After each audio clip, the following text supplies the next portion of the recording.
Hello, Radhe Radhe সবাইকে। কেমন আছেন আপনারা? আশা করি ভালো আছেন, সুস্থ আছেন। আমিও ভালো আছি।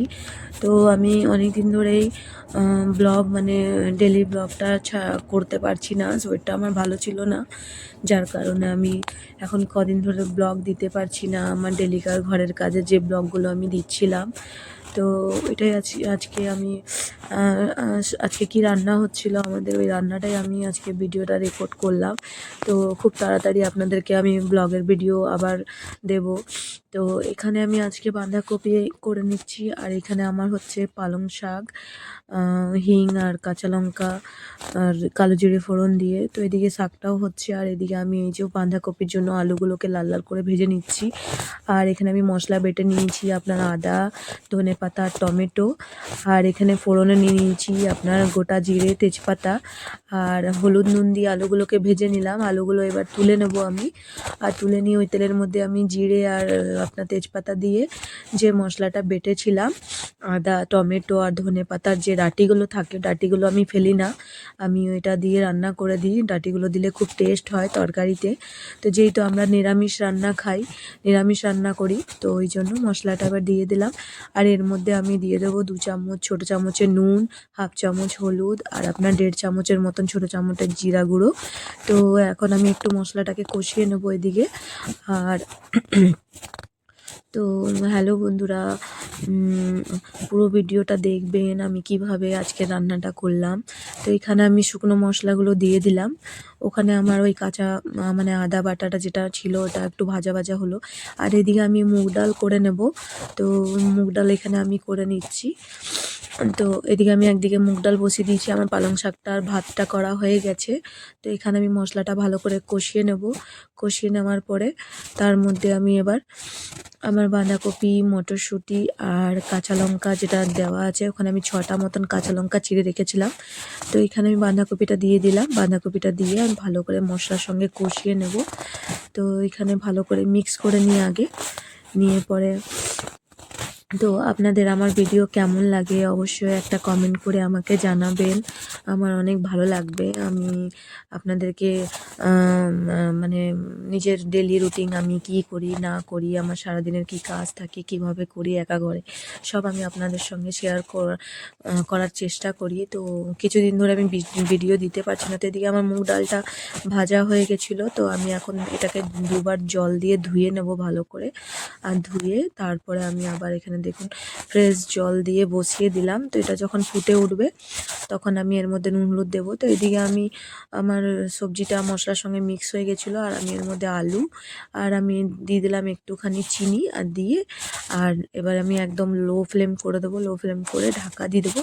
আর এদিকে আমি দেখছি ডালটা ফুটেছে কিনা। ডালটা ফুটে উঠলে আমি উপরে যে ফেনাগুলো আছে সেই ফেনাগুলো তুলে তুলে ফেলে দেবো। এদিকে তরকারিটাও দেখে নিচ্ছি, কারণ অনেকটাই লেট হয়ে গেছে। এখন বাজে মোটামুটি 1টা, আর আমার হাজব্যান্ড এখন খেতে চলে আসবে। তো ওই জন্য আমি আজকে তাড়াতাড়ি করে নিচ্ছি। সকাল থেকে অনেকটাই কাজ ছিল আর শরীরটাও ভালো ছিল না, যার কারণে আমার আজকে লেট হয়ে গেছে। তো এখানে আমার ডালটা ফুটে গেছে। আর মুগ ডালটা মানে আমি যেরকম বানাচ্ছি আপনারাও একবার এইভাবে বানিয়ে নেবেন। তো বানিয়ে দেখবেন, খুবই টেস্টি হয় খেতে মুগ ডালটা। মানে একদম মনে হয় যেমন সেই ভোগের যেরকম ডাল হয় ওই রকম টেস্টটা হয়। তো এখানে আমার ডালটা ফুটে গেছে ভালো করে। তো দেখলাম একটু সিদ্ধ হয়ে উঠছে। তো এখানে আমি দিয়ে দেবো 1.5 চামচের মতো নুন আর হাফ চামচের মতন হলুদ। এটা দিয়ে এবার আমি একদম ফুটতে দেবো ভালো করে, যাতে আর একটু ঘন হয়ে যাক ডালটা। তো এদিকে আমার ডালটা হয়ে যাচ্ছে, আর আমি তরকারিটা দেখে নেবো হলো কিনা। তো এবার আমি তরকারিটা তো দেখছি না, এখনও অনেকটা জল আছে। জলটা ভালো করে যখন টেনে নেবে, এদিকে আমার আলুটা সিদ্ধ হয়ে গেছে, শুধু বাঁধাকপিটা একটু একটু হালকা কাঁচা আছে। তো আমি আর একটু ওইটাকে ভালো করে সিদ্ধ করে নেবো বাঁধাকপিটা।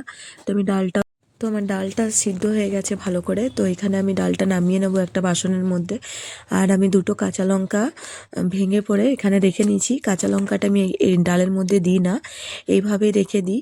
তো এর যে কাঁচা লঙ্কার একটা গন্ধ আছে খুব সুন্দর, ওটা ডালের মধ্যে পুরোটা চলে আসে, বেশ ভালো লাগে ডালটা খেতে। তো এদিকে আমার বাঁধাকপিটাও হয়ে গেছে, আর আমি বাঁধাকপিতে এখানে ধনে পাতাটা শুধু দিয়ে দেবো। তো এখানে ধনে পাতাটা দিয়ে দিচ্ছি, আর আর 1-2 সেকেন্ডের মতন ফুটিয়ে নেব ভালো করে, যাতে ধনেপাতাটা কাঁচা না থাকে। তাহলে এই দেখুন আমাদের বাঁধাকপিটা হয়ে গেছে আমার রেডি। তো কেমন লাগলো একটু আমি করার চেষ্টা করছিলাম। তো আমার রান্নাটা আপনাদের কেমন লাগলো অবশ্যই একটা লাইক করে জানাবেন। আর আমার পুরো ভিডিওটা দেখার জন্য অনেক অনেক ধন্যবাদ আপনাদের।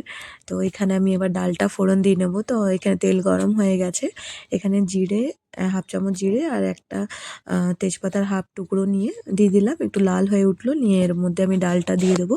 আপনারাও এইভাবে বাঁধাকপি, নিরামিষ আর মুগের ডাল এইভাবে রান্না করে দেখবেন, অনেক টেস্টি হয় খেতে। তো আমাদের তো বেশিরভাগ নিরামিষ রান্না হয় আপনার সব দিনই, বুধবার, রবিবার আর শুক্রবার আমরা শুধু মুসুরির ডাল খাই। বাকি দিনগুলোতে আমাদের এই মুগ ডালই রান্না হয়। তো এখানে আমার মুগ ডালটা দিয়ে দিলাম, নিয়ে এর মধ্যে সামান্য আমি একটু চিনি দিয়ে দেবো। তো একটু চিনি দিয়ে নিয়ে ভালো করে ফুটিয়ে নেবো ডালটা। 1-2 ফুট দিয়ে হলেই আমি নামিয়ে নেব। তো হয়ে গেছে আমার ডালটা। তো আজকে আমার সব রান্না কমপ্লিট হয়ে গেল। আবার নতুন রেসিপি আর নতুন ভিডিওর সঙ্গে দেখা হবে। তো সবাই ভালো থাকবেন, সুস্থ থাকবেন। এই যে